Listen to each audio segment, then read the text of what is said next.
भैया सोच क्यों रहे हो मुझे मार दो, आप देरी क्यों कर रहे हो?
जैसी जल्लादों ने पहाड़ों से नीचे गिराया है, मेरे प्रभु ने प्रहलाद को अपनी गोदी में ले लिया। जल्लादों से पहले जाकर के प्रहलाद ने अपने पिताजी से राम राम किया है। हिरण्यकश्यप कहने लगा, दुष्ट तू अभी नहीं मरा? बोले, पिताजी मुझे कौन मारेगा? के जा कोरा के साइया मार सके नहीं कोई, बाल नवा को कर सके और चाहे जग बेरियो। आज उसी समय हिरण्यकश्यप के मन में विचार आया कि मैं अपनी बहन को बुलाऊं। तो जैसी होलिका को बुलाया है, होलिका ने कहा, क्यों रे दुष्ट, तू ऐसे नहीं मानेगा? तू मेरे भैया को बहुत परेशान कर रहा है, और कहाँ है? आज मैं तुझे देखूंगी, तेरा राम कहाँ है? आज जैसी वही सिंह का प्रहलाद को मारने के लिए चली, तो प्रहलाद ने कहा कि बुआ आज तो तुम हमें मार रही हो, लेकिन जातना नहीं, तुमने मारा, पिताजी ने फूफा जी को मारा था। बोले प्रहलाद,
उसी समय जब प्रहलाद ने कहा कि बुआ जो हमको मारन को ले जा रही, कोई बात नहीं, ले चलो।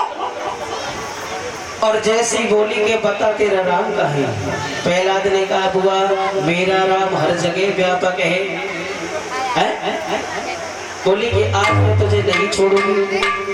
प्रहलाद कहने लगे, बुआ आप ये कह रही हो, राम की बात कर रही हो? तो मैं अभी तुम्हें बता रहा हूँ।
तुम में इसका समय और इसको समय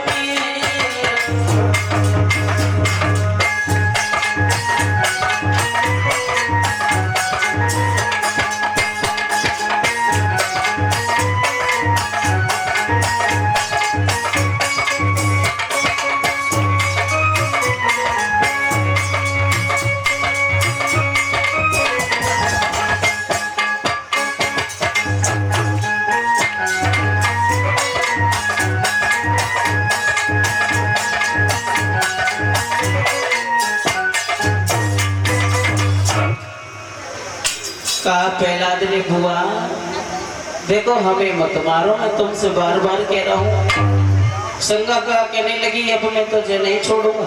क्यों? कि आज तो मेरा मौका ही आ गया। आज जैसी होलिका ने और लकड़ियों को इकट्ठा किया है, शीतला चीर को ओढ़ लिया, अग्नि को प्रवेश कर लिया है। और जैसी अग्नि को प्रवेश किया तो वही शीतला चीर ओढ़ करके और प्रहलाद के शरीर पर जाकर के लिपट गया।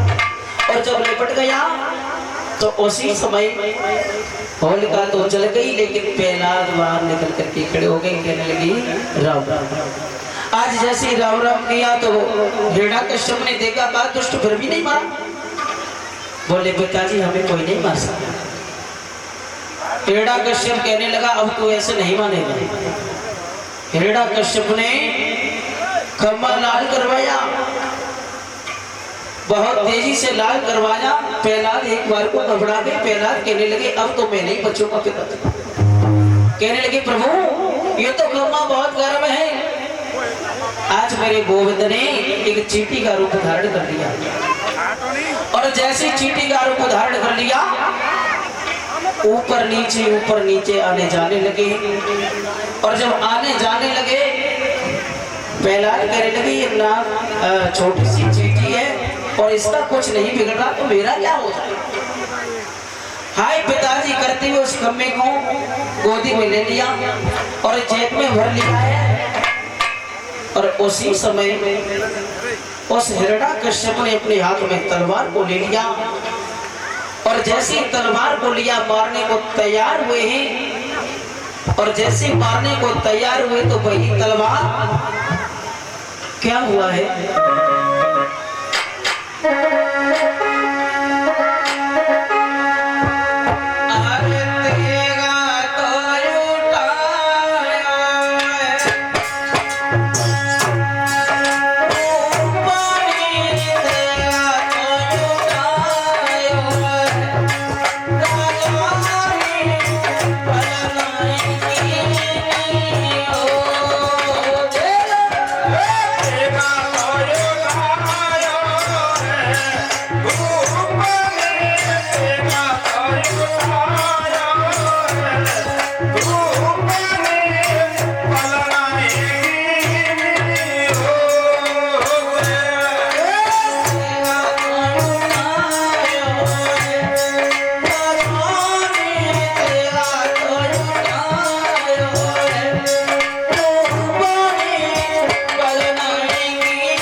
जैसे ही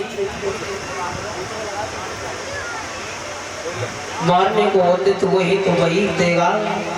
खम्भ में जाकर के लगा तो वही खम्भ फट गया तो नरसिंह भगवान उत्पन्न हो गए। बोलिए नरसिंह भगवान की, बोलिए सतगुरुदेव महाराज की जय हो। आज जैसे नरसिंह भगवान उत्पन्न हुए हैं और हिरण्यकश्यप की तरफ देखा तो बहुत तेजी से क्रोध में नरसिंह भगवान ने हिरण्यकश्यप को पकड़ लिया। और जब हिरण्यकश्यप को पकड़ लिया कहा दुष्ट अब तू अब मैं तुझे कैसे मारूं? तूने मुझसे वरदान मांगे थे कि मैं ना दिन में मरूं ना रात में मरूं, ना अस्त्र से मरूं ना शस्त्र से मरूं, ना भीतर मरूं ना बाहर मरूं। उसी समय नरसिंह भगवान ने और अपनी जगह पर रख लिया है और नहीं बाहर है नहीं भीतर है, बीच दहरी पर रख लिया। कहने लगे अब मेरे हाथों में देख ना अस्त्र है ना शस्त्र है, और अपने हाथ के नाखूनों से और उसका पेट फाड़ दिया। और जब पेट फाड़ दिया है तो उसी समय कहा कि लाला अब आप बताइए कुछ वर्णन क्यों हमें याद किया? बोले प्रभु मैंने आपको याद किया लेकिन आपने मेरी हर जगह और हर समय मैंने तुम्हें बुलाया, तुमने मेरी रक्षा की। मैं तो यही चाहता हूँ कि मेरे पिता को उत्तम गति प्राप्त हो। बोलिए गोविंद भगवान की। आज इस प्रकार से महाराज प्रहलाद की परीक्षा को लिया है हिरण्यकश्यप ने। और हिरण्यकश्यप ने जब देखा तो हिरण्यकश्यप का उद्धार किया भगवान नारायण ने। समय के बाद को देखते हुए आगे चलती सूर्य वंश में ही एक महाराज हुए जिनका नाम है त्रसंकुर।